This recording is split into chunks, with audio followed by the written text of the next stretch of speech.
Hi, so this is episode 8 of a little bit of positive balance in an uncertain world with Therapy Ted and me. Today is going to be a little bit different from the previous 7 episodes because I'm going to teach you a technique which we use, well, every kinesiologist use it. It's called emotional stress release.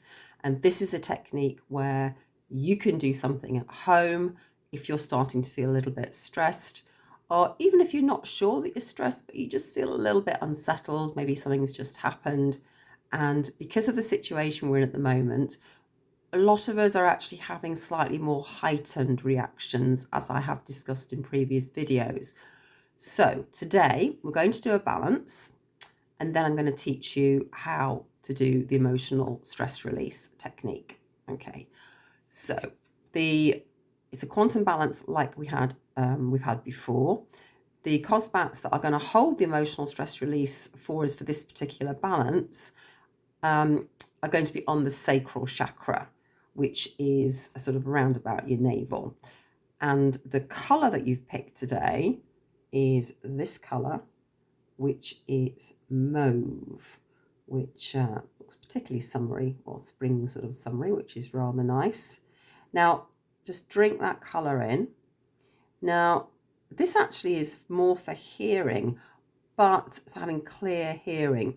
But emotionally, it's also about what you don't want to hear. Because if there's things we don't want to hear, we can actually block them. So it also gives us peace and tranquility, softness, and a sense of allowance. So it's a really good card for today. So there we go, we have mauve. Now, the first harmonic is an unresolved conflict. We're following that with survival mechanisms, and this is a conscious-subconscious separation. And this is when the two parts of your brain, your subconscious and your conscious brain, they're not really talking to each other very well. And that can make it quite hard, especially if the subconscious is getting a little bit dominant and getting a bit scary. You know, it's a bit scared. And then the conscious brain isn't able to go, no, we're fine. Let's just calm everything down. And then we have a core belief. Oh, what have I done with my sheet here? So a core belief is what it says, really. It's a core belief. So it's things that you believe without question. Now, the one that you've picked today, and it may not apply to all of us, but it obviously applies to some of us, which is that at some level, you don't believe you deserve to be well. Now, certainly for any of you that have underlying health issues, if you've got an underlying belief that you may have picked up from your parents, your grandparents, it may have come from who knows where, really. But that's not great at the moment, is it? So we're going to turn that one around, and at least we're going to get rid of the core belief, which says that. And we're going to supplant it with, I deserve to be well. I can't promise you that you're going to stay well, but at least if you remove the core belief, I'll give you a better fighting chance. So what I want you to do is I want you just to listen to what I'm about to say.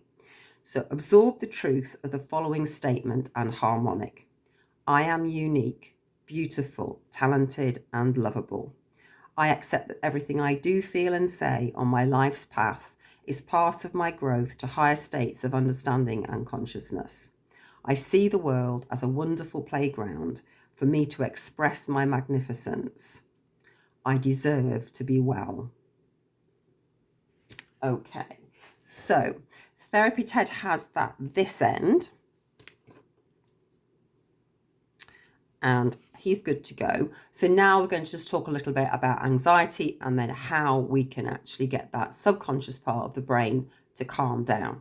Now, as I've mentioned before, our deepest fears are kind of held in these core beliefs in the subconscious, and you acquired those when you were very, very young.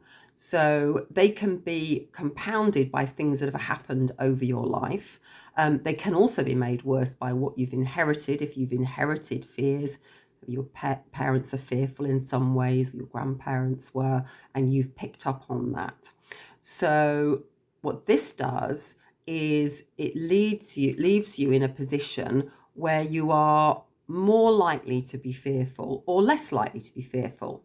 If you've been brought up with very sort of robust, sort of, oh, you'll be fine, don't worry about it, and that's kind of how you roll, then you're far less likely to be knocked off. Whereas if you maybe were a little bit more mollycoddled, maybe your parents were a bit more risk averse, they didn't sort of like, oh, are you all right? Are you all right? You might have grown up thinking, oh, the world's a bit of an unsafe place. And that's going to mean that you're more likely to get worried when things like this happen. Not always. There's so many different things that kind of come into the mix that change how we are. Now, this particular little technique is called the emotional stress release technique I'm going to teach you. Now, within kinesiology, we hold points all over the body. There are neurovascular points, there are neurolymphatic points, there's all sorts of different things, alarm points, all sorts of stuff. It's quite fascinating. But the emotional stress release points are actually on your forehead. So you will actually hold these without you even knowing it, because of course, when we're worried, we tend to do this, don't we? And you're actually going straight over those points. So if you sort of look in a mirror and you look straight up from the middle of your eyes, through your eyebrows, and then head towards your forehead. Now, some people will have a very prominent little bone here. Men tend to have a bigger bone here than women, but there's a little bit, about halfway up, you might notice there's a little bit of a ridge that just juts out. Now, that's where the points are. Now, if you're not sure, just put your hand over like this. But if you can really feel it, then you're going to put 2 fingers on this side and you're going to put 2 fingers on this side. And then what we're going to do is you're going to close your eyes and you're going to think about something that's actually stressing you out. Now, when you start doing this, you need to start off with some very, very small things. Don't go straight into something really big. So, maybe just think about the fact that maybe somebody just said something that was a little bit unkind and you just sort of thought, oh, that wasn't very nice.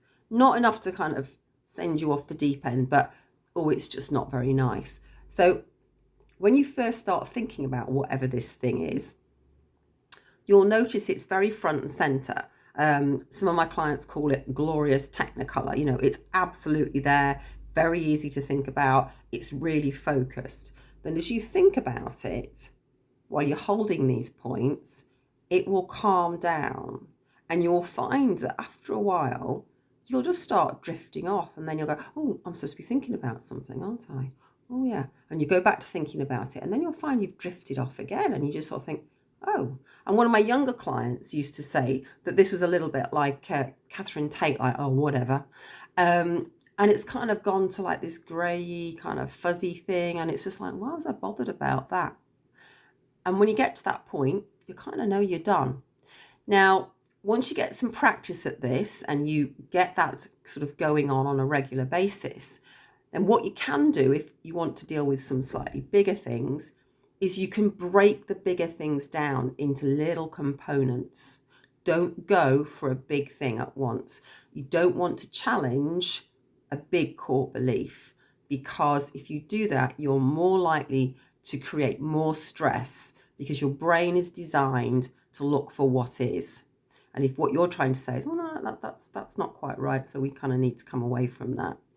The main reason why these emotions get actually stored in there is that when you're stressed and the body then stores that event, whatever it is, it's supposed to drop the emotion with it. So you might have a memory of the fact that you were stressed or you were happy or you were sad or you were fearful or whatever it is, but the actual reaction of being upset or fearful and that adrenaline rush, all that kind of stuff, that isn't remembered. Now, the problem is if the body remembers that as it was happening, then when you next think about that thing, whatever it is, you will get the same reaction from the body or a very similar reaction. And that's not good. We don't want that. We want you to be able to think about something and just kind of go, wasn't very nice, but it's gone. And I've worked with clients with all sorts of different things. And obviously, because I can we can work out a program of how we deal with things. And I've dealt with clients who've had some very, very serious things happen to them. when they were children and older, and it's really nice to be able to see them coming out of that and just being able to put it behind them.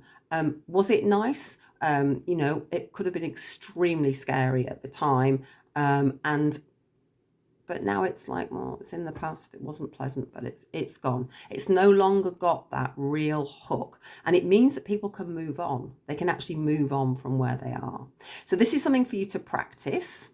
Okay, I don't expect you to get really good at it straight away. If you want some more help with this, then obviously just get in touch with me, and I can do some little one-to-one tutorials on this if you want some extra help. Anyway, I think we're kind of about there now. Yes, Therapy TED is done. So we are all sorted there. Tomorrow, we're going to talk about loneliness. So I've had a client recommend that one. So the last thing I want you to do is I just want you just to drink that colour back in again, that mauve. And then Therapy TED and I will say goodbye. Have a lovely day.